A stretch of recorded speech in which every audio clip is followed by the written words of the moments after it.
Jadi anak itu sebelum disunat diarak dulu memakai jampana dengan beratap jure.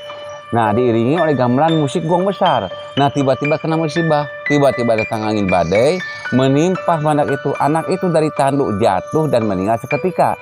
Makanya takut terulang lagi musibah seperti tadi. Dijadikanlah sebuah larangan.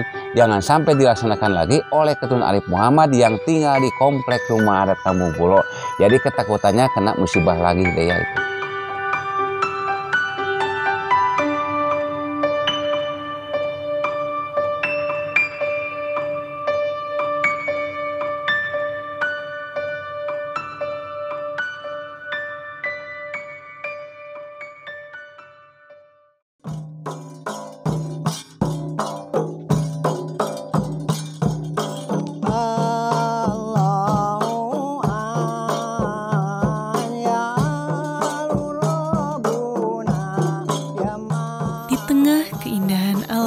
Jawa Barat, terdapat sebuah tempat yang masih menjaga tradisi serta adat istiadat yang diwariskan oleh leluhur mereka, yakni Kampung Pulo.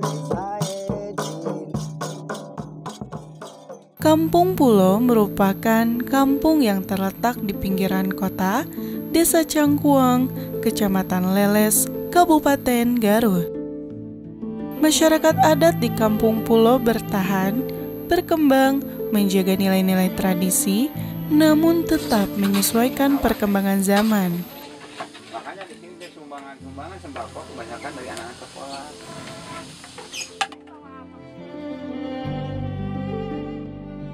Simkuring mengenalkan diri, nama Simkuring Umar. Simkuring tinggal di komplek rumah Kampung Pulo di sini dari lahir sampai sekarang. Nah, Simkuring dipercaya oleh masyarakat di sini sebagai wakil seperti Kampung Pulo ya. Simkuring udah mendamping, wakil kuncen udah 3 kuncen dengan yang sekarang.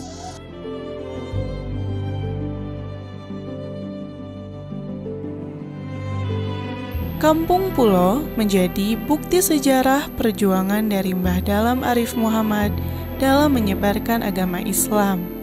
Dengan adanya peninggalan kitab-kitab kuno, adat istiadat, dan rumah adat Kampung Pulo.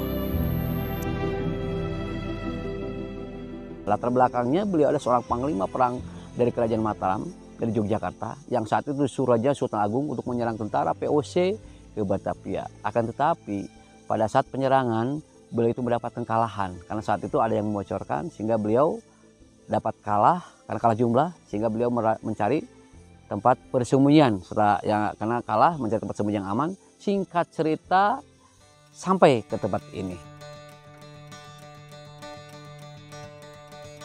Selain itu juga terdapat Candi Cangkuang yang bersebelahan dengan makam Mbah Dalam Arif Muhammad. Menjadi bukti masyarakat Kampung Pulo saling menghargai perbedaan antar umat beragama. Kedatangan beliau di Kampung Pulo itu memberikan warna yang sangat spesifik gitu ya, terutama pada penyebaran agama Islam yang pada saat itu memang di wilayah Kampung Pulo masih memeluk Hindu, dan ini bisa dilihat pada peninggalan Candi Cangkuang gitu yang masih ada sampai saat ini.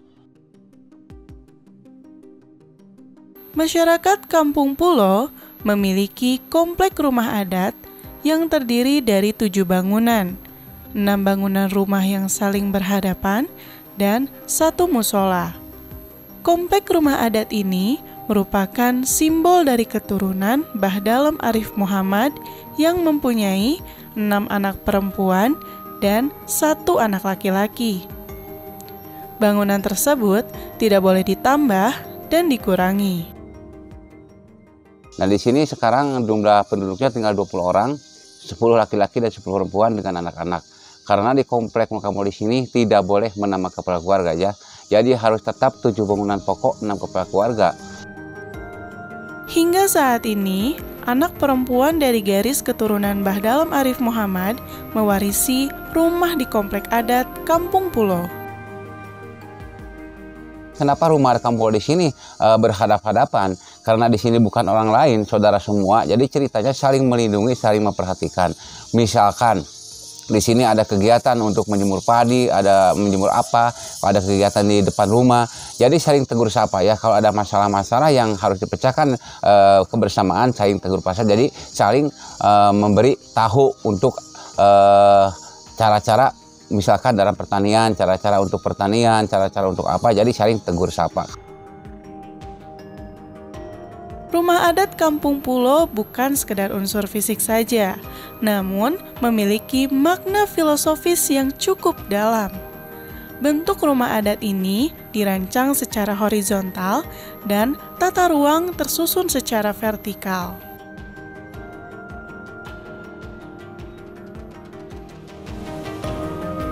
Imah panggung, wangun, tangtungan, jelema. Konsepsi tangtungan jelema diibaratkan seperti tubuh manusia, terdiri dari kaki, badan, dan kepala. Jadi, imah panggung itu disusun berdasarkan 3 komponen. Nah, 3 komponen ini sebenarnya sangat kental hubungannya dengan tubuh manusia, yang dalam bahasa Sunda disebut dengan istilah tangtungan jelema. Nah, tangtungan jelema ini kalau dilihat dari asal katanya, tangtungan itu berasal dari kata tangtung, nangtung atau nunangtung. Artinya yang berdiri tegak atau yang diberdirikan secara tegak lurus gitu ya. Jadi kalau tubuh manusia diposisikan berdiri tegak lurus, maka ada 3 bagian di situ. Ada bagian kaki, ada bagian badan, dan ada bagian kepala. Ada istilah 3 kosmologi masyarakat Sunda, yaitu Buana Rarang, artinya bagian terlarang atau dunia bawah. Hal ini identik dengan kematian. Dunia tengah atau Buana Panca Tengah artinya merupakan pusat alam semesta dan manusia menempatkan dirinya sebagai pusat alam semesta. Buana Nyungcung atau dunia atas artinya simbol hubungan antara manusia dengan penciptanya. Jadi Kampung Pulo itu rumah panggungnya ternyata memiliki filosofi yang sangat luar biasa gitu ya. Mereka membuat rumah panggung itu tidak sebatas fisik begitu, tetapi ada makna yang tersembunyi di balik rumah panggung itu, yang terkait dengan konsep wangun tangtungan jelema dengan tubuh manusia begitu ya. Sehingga manusia Sunda ketika bikin rumah mereka tidak perlu menggunakan ukuran-ukuran lain begitu, tidak perlu pakai meteran. Mereka cukup menggunakan tubuhnya sendiri sebagai ukuran begitu ya, dengan menggunakan misalnya depa gitu ya. Ini satu depa ini satu rentang tangan orang dewasa ya mungkin sekitar berapa ya, 150 sampai 155 cm mungkin ya rentangannya. Lalu kemudian 1,5 depa atau 1 hasta ya barangkali 75 sampai 80 cm. Lalu jengkal gitu ya. Jadi dengan ukuran seperti ini itu manusia Sunda itu sudah bisa membuat rumahnya begitu. Yang menonjol dari imah panggung Kampung Pulo terletak pada bentuk atapnya yang dikenal dengan sebutan Julangapak dan Jolopong. Di Kampung Pulo ini bentuk atapnya menggunakan bentuk atap jolopong. Atap jolopong itu adalah atap pelana. Nah, kata jolopong itu berasal dari perilaku manusia yang tidurnya ngajolopong. Ngajolopong itu tidur telentang gitu ya. Tidur telentang sehingga persis seperti orang yang sedang tidur telentang, ngajolopong. Makanya disebut atap jolopong. Tidak ada atap yang lain di sana. Menarik sekali. Pertanyaannya adalah kenapa? Jadi dulunya gini ceritanya deh ya. Jadi dulu itu Eyang Badamari Pomar itu punya anak laki-lakinya 1 ya. Jadi beliau itu mau ada selamatan, ada syukuran untuk menyunat anak beliau. Jadi anak itu sebelum disunat diarak dulu memakai jampana dengan beratap jure.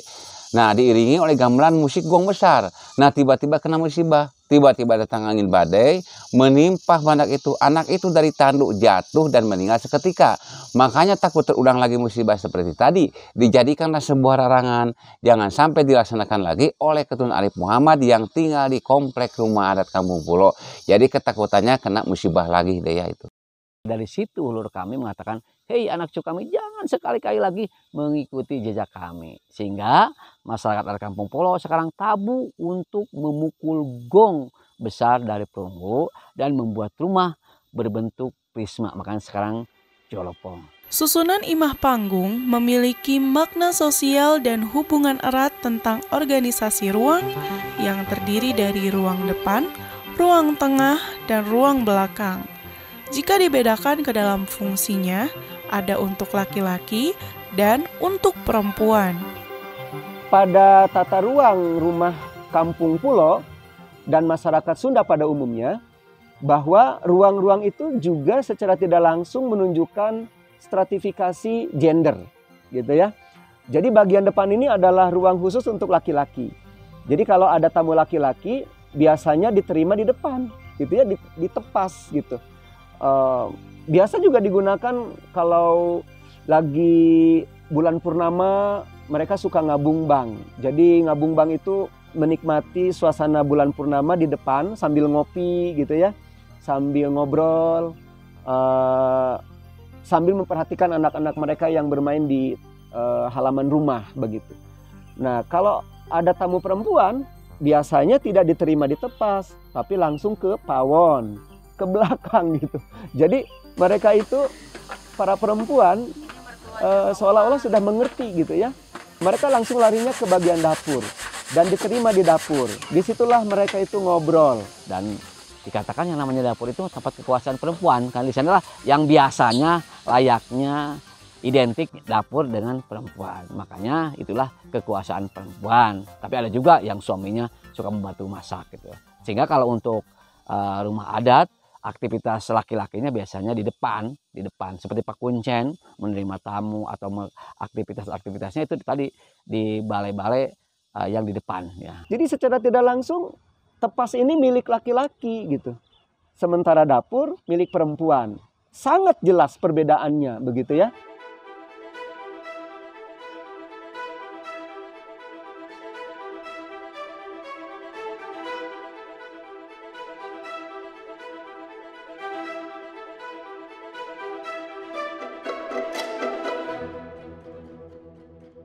Seiring berjalannya waktu, rumah adat terus mengalami perubahan sesuai dengan perkembangan budaya dan kebutuhan penghuninya. Melihat secara detail perbedaan material atap pada imah panggung utama dan material atap yang ditempati oleh masyarakat adat itu berbeda. Akankah perbedaan ini merubah makna dari filosofis imah panggung itu sendiri?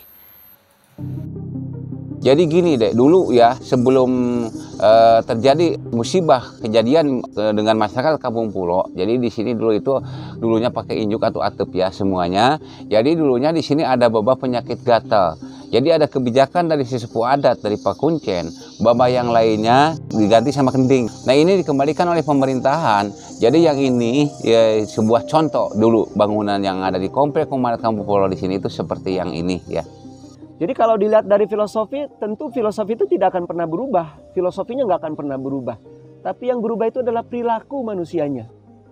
Perilaku manusianya itu sendiri yang berubah gitu ya. Dari dulu kalau filosofi Sunda ya tetap seperti itu ya. Mi indung ka waktu, mi bapak ka zaman. Ulah cul dog tinggal igal. Ya. Pindah tampian, pindah film pangan. Jadi masyarakat Sunda itu jangan sampai mengejar-ngejar sesuatu yang bukan pegangan hidupnya, sementara yang menjadi pegangan hidupnya malah ditinggalkan gitu. Nah ini yang berbahaya gitu.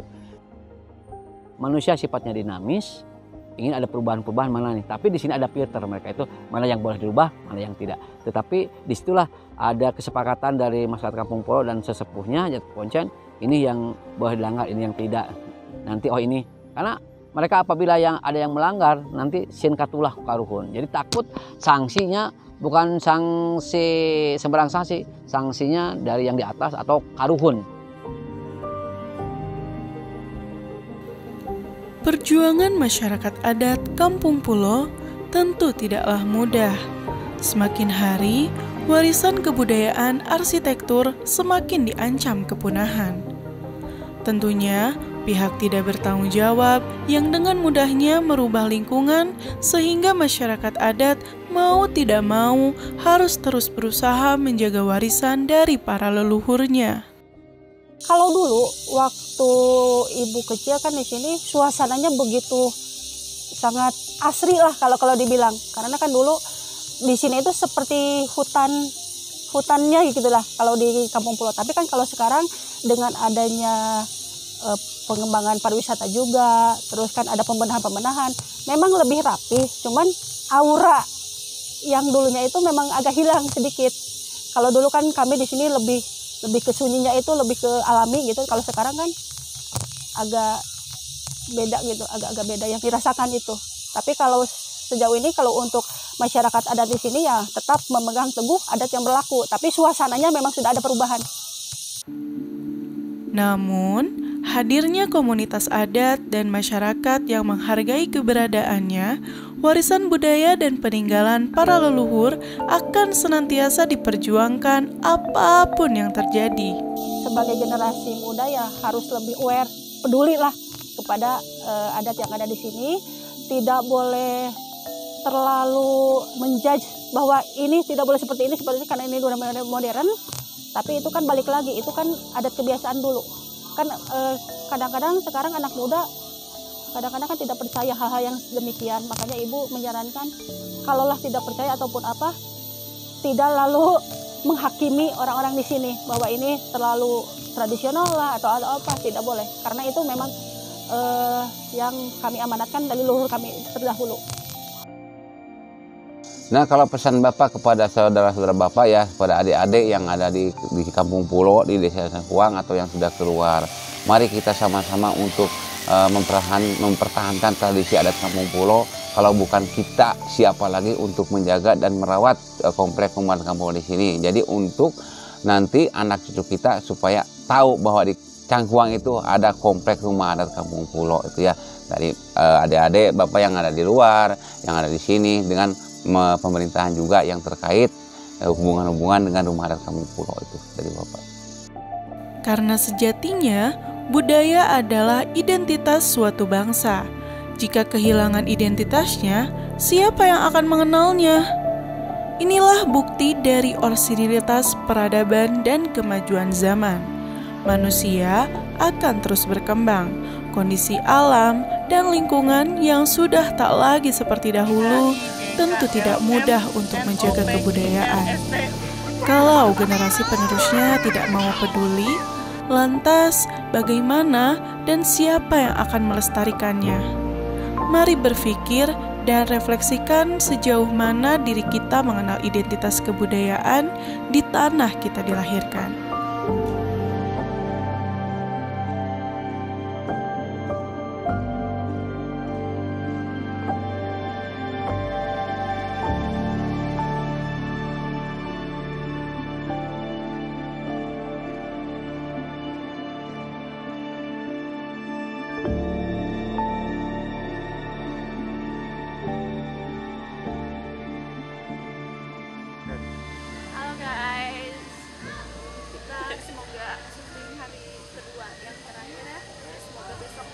Yang terakhir syuting di sini sudah selesai dan cepat lulus.